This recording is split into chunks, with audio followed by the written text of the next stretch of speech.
A questão não é por que a motivação some. A questão é o que fazer quando ela some. Porque ela vai sumir. Para todo mundo, em todo projeto, em toda mudança real. A motivação alta do começo é uma fase, não um estado permanente.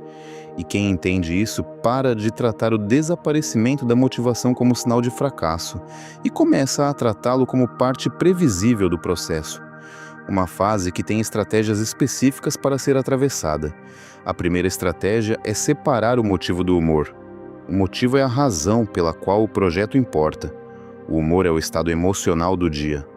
Quando a pessoa só age quando o humor está alinhado com o motivo, ela age em poucos dias. Quando ela aprende a agir baseada no motivo independentemente do humor, ela age em todos os dias. Essa separação parece simples, mas muda tudo na prática, porque ela remove a decisão de agir da categoria das coisas que dependem de como a pessoa está se sentindo. A pergunta que sustenta essa separação é direta. Independentemente de como estou me sentindo hoje, o motivo pelo qual comecei ainda é real? Na maioria das vezes, a resposta é sim. O projeto ainda importa. A mudança ainda é necessária. O objetivo ainda faz sentido. O que mudou não foi o motivo, foi o humor. E quando a pessoa reconhece essa distinção, ela tem a possibilidade de agir a partir do motivo mesmo quando o humor está desfavorável. A segunda estratégia é reduzir o tamanho do que conta como progresso. Um dos maiores erros na fase do silêncio é manter as métricas do começo quando o contexto já mudou. No início, o entusiasmo sustenta sessões longas, metas ambiciosas, ritmo acelerado. No silêncio, o mesmo ritmo se torna insustentável, e quando a pessoa não consegue manter o ritmo do começo, conclui que está falhando. Quando a solução não é manter o ritmo, é redefinir o que conta como suficiente para esse momento. 20 minutos de trabalho num dia sem energia conta. Uma página escrita quando não havia disposição para escrever conta. Uma sessão de exercício pela metade feita conta mais do que a sessão completa que não aconteceu. Não porque meio certo é o objetivo, mas porque presença mínima na fase difícil mantém a via neural ativa, mantém a identidade, mantém a relação com o projeto.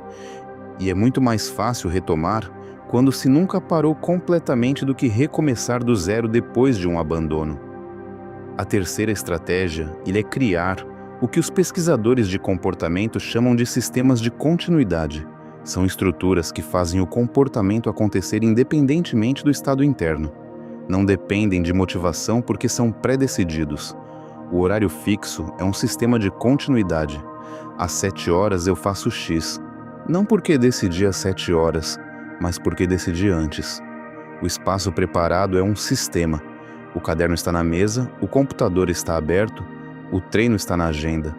A fricção entre a intenção e a ação é mínima, porque o sistema removeu os obstáculos antecipadamente.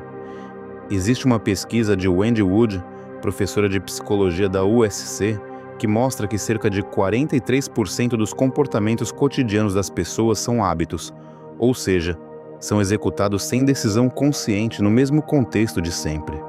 Isso significa que quase metade do que se faz num dia não passa pelo julgamento racional.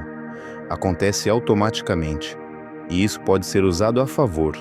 Quando um comportamento é praticado no mesmo horário, no mesmo lugar, com o mesmo gatilho, ele se automatiza. E o que é automático não depende de motivação para acontecer. A quarta estratégia é nomear a fase. Parece pequeno, mas tem um efeito psicológico significativo. Quando a pessoa sabe que está atravessando o platô, que o silêncio é uma fase com nome e com características previsíveis, ela deixa de interpretar o silêncio como sinal de fracasso pessoal. Passa a interpretá-lo como dados sobre onde está no processo. E essa mudança de interpretação muda o que a pessoa faz com a experiência. Em vez de usar o desânimo como evidência de que não tem o que precisa, ela usa como confirmação de que está exatamente onde deveria estar nessa fase. A quinta estratégia é mudar o que é celebrado. A maioria das pessoas celebra resultados. Chegou ao objetivo, conquista a recompensa. Mas na fase do silêncio, os resultados ainda não chegaram. Então celebrar apenas resultados significa nenhuma celebração por semanas ou meses. O que sustenta o processo no silêncio é aprender a celebrar consistência. Apareceu hoje sem vontade. Isso é vitória. Fez a metade quando estava exausta. Isso é vitória. Não quebrou a sequência mesmo com tudo conspirando contra. Isso é a maior vitória de todas. E existe algo sobre a conversa interna durante o silêncio que determina, mais do que qualquer estratégia externa, se a pessoa vai atravessar ou abandonar. A narradora interna de cada pessoa tem um papel que raramente é discutido com essa clareza.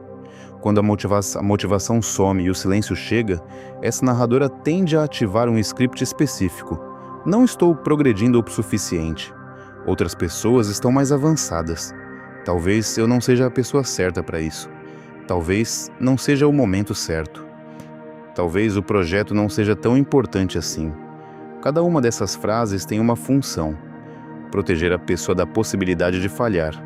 Se ela desiste agora, não por falta de capacidade, mas porque o momento não era certo ou o projeto não era importante, a autoimagem permanece intacta.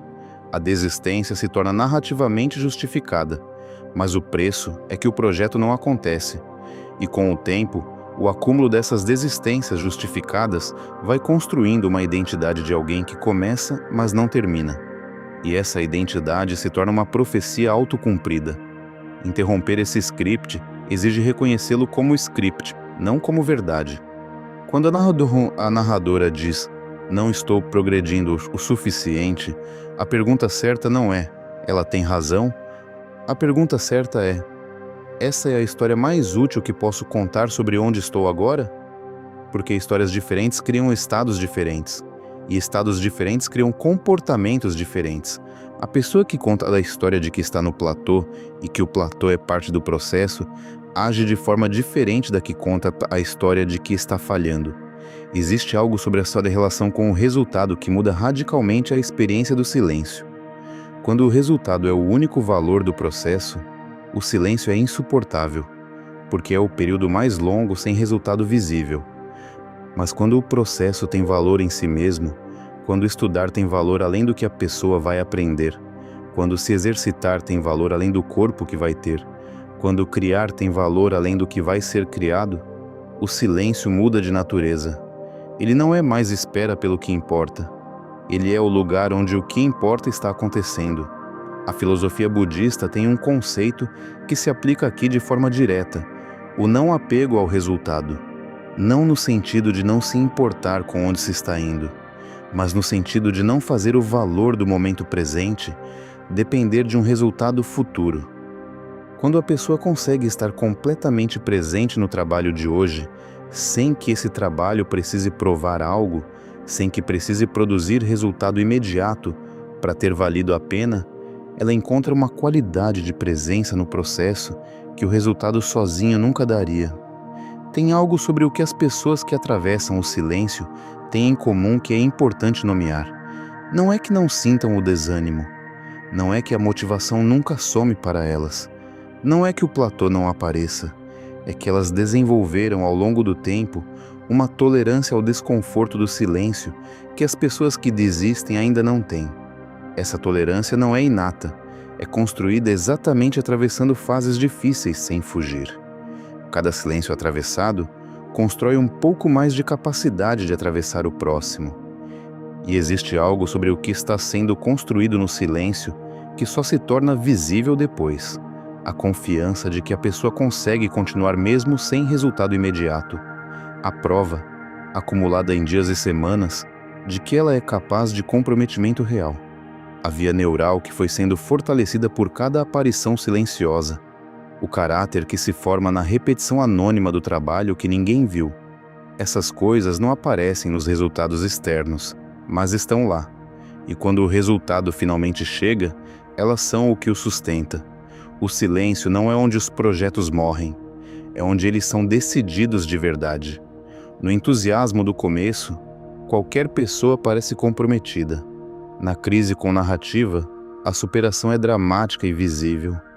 Mas no silêncio, quando nada está acontecendo de forma visível, quando não há urgência, quando não há plateia, quando não há recompensa imediata, é aí que o comprometimento real se revela. E as pessoas que atravessam o silêncio chegam do outro lado não apenas com o resultado, chegam diferentes, chegam com a certeza de que são capazes de fazer coisas difíceis mesmo quando ninguém está olhando.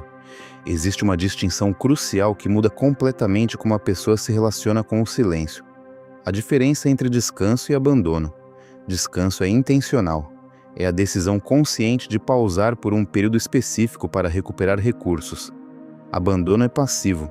É o projeto que vai ficando para depois, até que depois vira nunca. Saber fazer a diferença entre os dois é uma habilidade que se desenvolve. E ela começa com a capacidade de ser honesta consigo mesma. Estou descansando intencionalmente ou estou fugindo de uma forma que parece descanso? A pesquisa sobre recuperação deliberada mostra que períodos regulares de descanso intencional, longe do projeto, aumentam a qualidade e a sustentabilidade da produção ao longo do tempo. Não são fraqueza, são parte do design de qualquer processo de longo prazo. A diferença é que o descanso deliberado tem contornos, começa num momento específico e termina num momento específico. Enquanto o abandono passivo não tem limites, não tem data de retorno, não tem intenção de continuidade.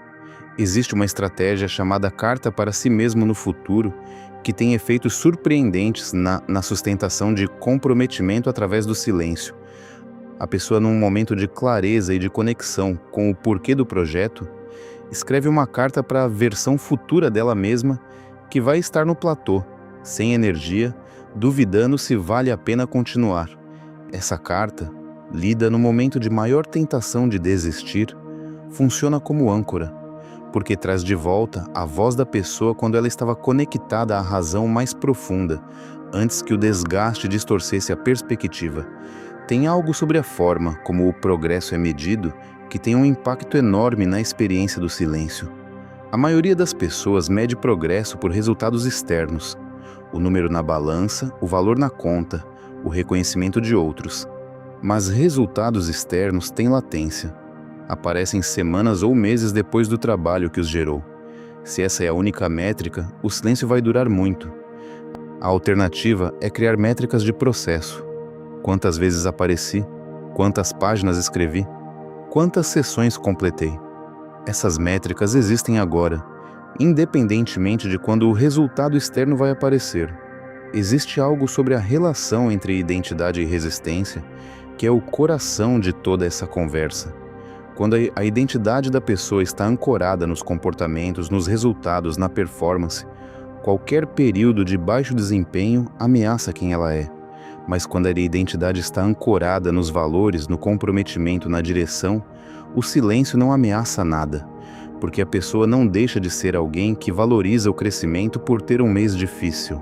A ancoragem correta cria uma estabilidade que o progresso externo sozinho nunca pode garantir. Há algo sobre o que significa concluir algo que vai além do resultado em si.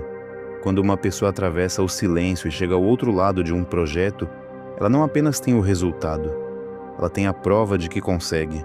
Essa prova, acumulada ao longo do tempo em diferentes projetos e diferentes silêncios atravessados, se torna um recurso interno que o dinheiro não compra e o talento não dá.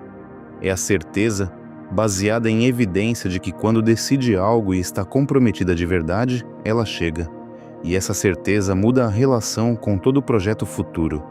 Existe algo sobre o momento de retomada após uma pausa que merece atenção específica. Quando a pessoa percebe que abandonou passivamente algo que importava, o julgamento interno que aparece frequentemente é paralisante. Já faz semanas, já fui tão longe. Mas esse julgamento está errado em seu pressuposto. O tempo passado não torna o retorno mais difícil, torna o projeto mais importante. Porque se depois de semanas longe, a pessoa ainda está pensando naquilo, ainda se importa, é porque aquilo genuinamente importa. E genuinamente importante justifica retomar do ponto onde parou.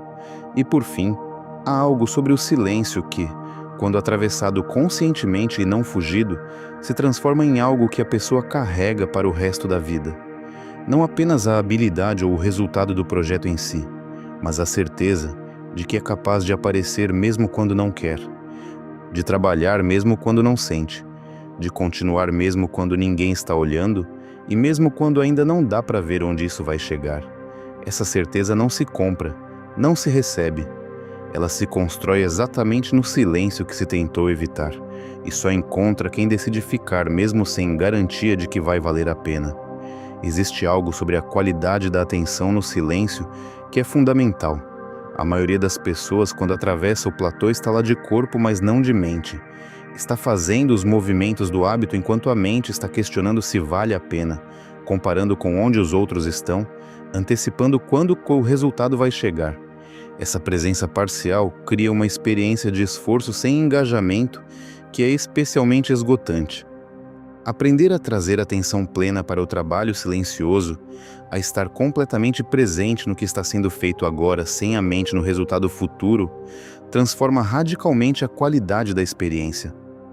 Tem algo sobre o papel de rituais simples na sustentação de comprometimento através do silêncio que é poderoso. Um ritual de início é uma sequência pequena de ações que sinaliza ao cérebro que é hora de entrar no modo de trabalho. Pode ser tão simples quanto preparar o café antes de sentar, colocar os fones de ouvido, abrir um documento específico. Esse ritual funciona como gatilho contextual que ativa o estado mental associado ao trabalho sem depender de motivação. E com o tempo, o ritual em si se torna uma forma de continuidade que transcende o estado emocional do dia. Há também algo sobre o que acontece com o projeto quando a pessoa o leva a sério por tempo suficiente que nenhuma motivação inicial pode criar. Familiaridade, a sensação de conhecer o próprio trabalho em profundidade, o prazer específico que vem de dominar algo que antes era difícil, a possibilidade de fazer conexões que só quem permaneceu tempo suficiente consegue ver. Essas experiências não existem no começo, existem do outro lado do silêncio. E quem nunca atravessa o silêncio, nunca descobre o que estava esperando do outro lado. E existe algo que precisa ser dito com clareza sobre o que está em jogo quando se decide atravessar ou não o silêncio. Não é apenas o resultado desse projeto específico, é a relação que a pessoa terá com projetos futuros. Cada vez que o silêncio é atravessado, fica um pouco mais fácil atravessar o próximo. O cérebro aprende que o silêncio tem outro lado. Cada vez que o silêncio é evitado, o próximo silêncio parece mais assustador. E a pessoa que consistentemente evita o silêncio vai gradualmente estreitando o conjunto de coisas que está disposta a tentar, porque só tenta o que acredita que vai conseguir terminar. Tem algo sobre o conceito de flow, estado de fluxo, que ajuda a entender o que está disponível do outro lado do silêncio. Mihaly Csikszentmihalyi, pesquisador húngaro-americano que passou décadas estudando a experiência de fluxo, descreve o estado de flow como o ponto em que a habilidade da pessoa está equilibrada com o desafio da tarefa.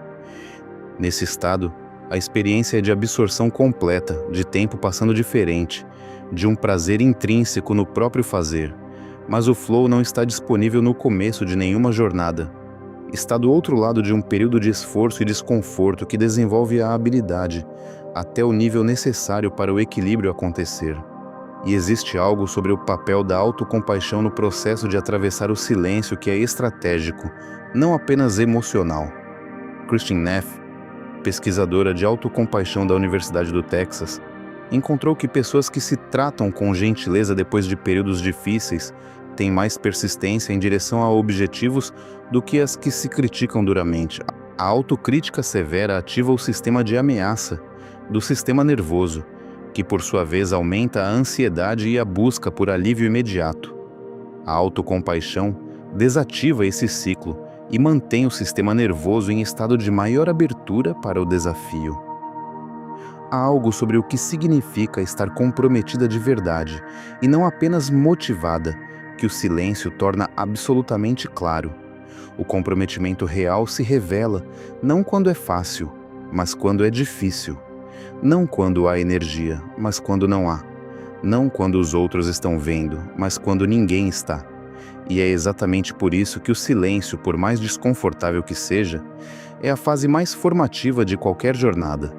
É onde o caráter é forjado, onde a identidade é testada e confirmada, onde a pessoa descobre de forma inequívoca quem ela é quando nada externo a sustenta.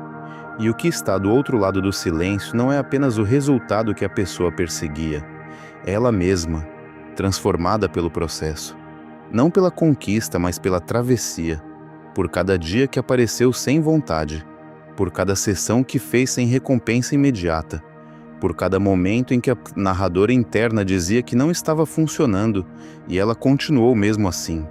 Essas experiências acumuladas criam uma pessoa diferente, e essa pessoa diferente, com essa capacidade que só o silêncio constrói, está mais pronta para o próximo projeto, o próximo desafio, o próximo silêncio que inevitavelmente vai chegar.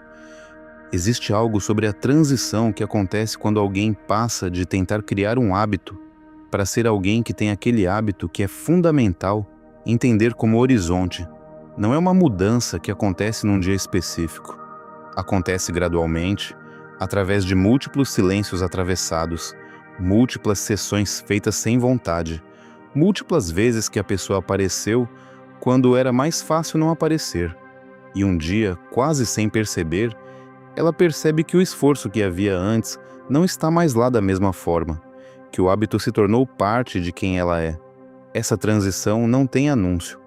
É silenciosa como o processo que a criou. E o que precisa ser dito com clareza no final dessa conversa é isto: o silêncio não vai embora. Cada novo projeto vai ter o seu. Cada nova habilidade vai ter o seu. Cada nova fase da vida vai ter o seu.